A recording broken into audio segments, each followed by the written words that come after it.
Hi, this is Sandy. Coming just to talk today about what a rough 48 hours I've had. Yesterday, it started with my sister called and said that her power was out and that she was coming to my house to bring her dog, only to find out that my power was out too. What she told me was that the power was supposed to be back on by 4 p.m.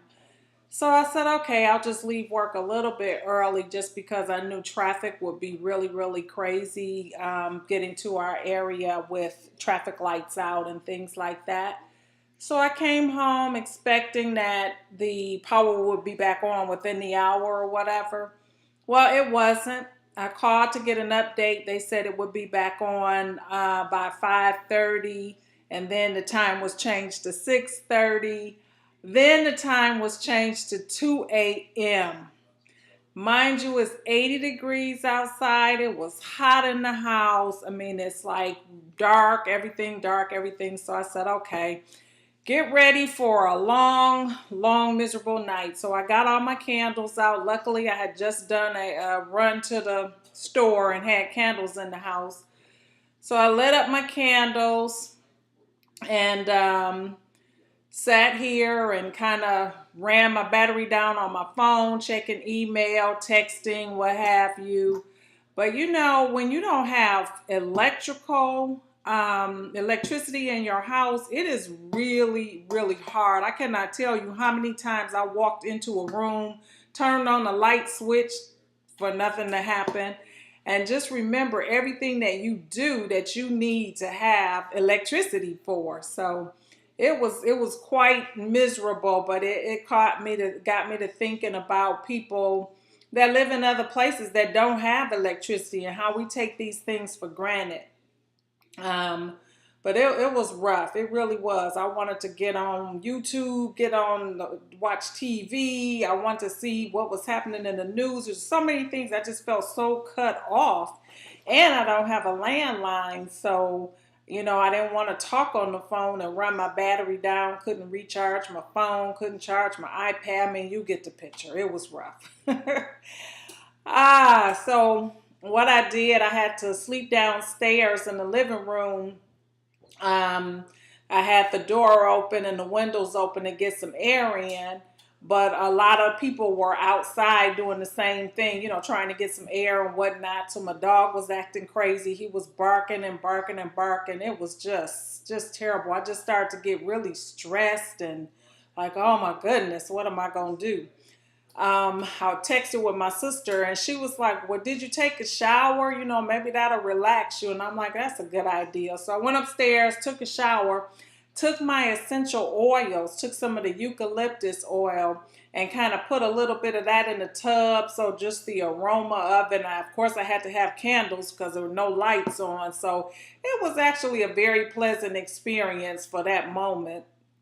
And then I came back downstairs, got on the sofa, and just kind of sat there in complete darkness. I mean, it was just an unusual night. It's like there was no moon. You couldn't see any light anywhere because the whole community was without power.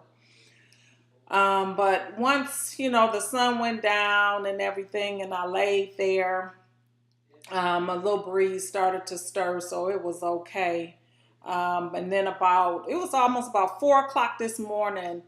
I started hearing all this noise outside, and I got up and looked out, and the work crews were like right behind my house, and the power had been restored, so they were just finishing up.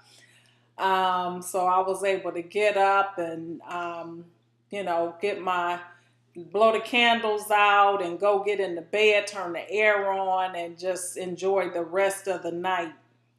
But I tell you, it was really, really hard to go through that. And I think it's probably a good exercise to kind of go through not when the power was out, but just to detach from all electronics sometimes just because we become so dependent on them and you don't realize it until it's taken away from you for a little while. It's like, wow, it's really hard to function without these things. So all in all, I made it through the night and all was well.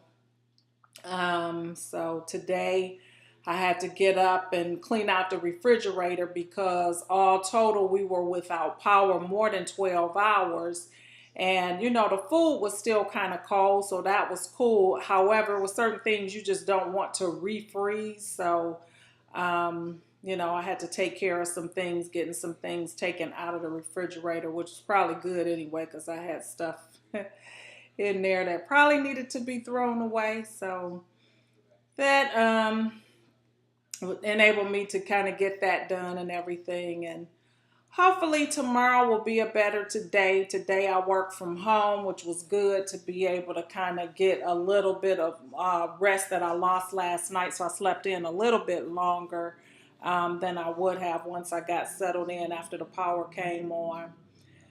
And got up this morning and kind of worked from home, relaxed. At lunchtime today I went to the gym, so that was good. I wasn't able to go yesterday at all due to the power outage and everything. So that's all I have to say today is sometimes take a moment, take a step back and turn off your electronics and just kind of challenge yourself to connect with yourself and not have TVs, iPhones, iPads, and all of those things going all the time. Sometimes you just need to remember that all of these things are they're just that. They're just things, and they don't they're not that important as we've become so dependent on them in our lives and everything. So that was like my night. It was stressful, but I made it through, and I pretty much have vowed now that every week or so I'm going to just take, even if it's only 30 minutes, because that's a long time to be without your electronics, but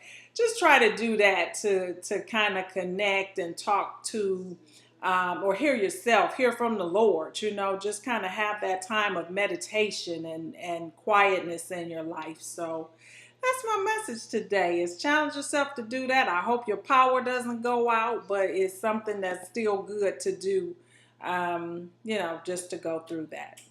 Thanks everyone, and we will see you back here another day. I hope you enjoyed the video, and please comment. Subscribe if you're not subscribed, and like the video. And we will be back again tomorrow. Bye.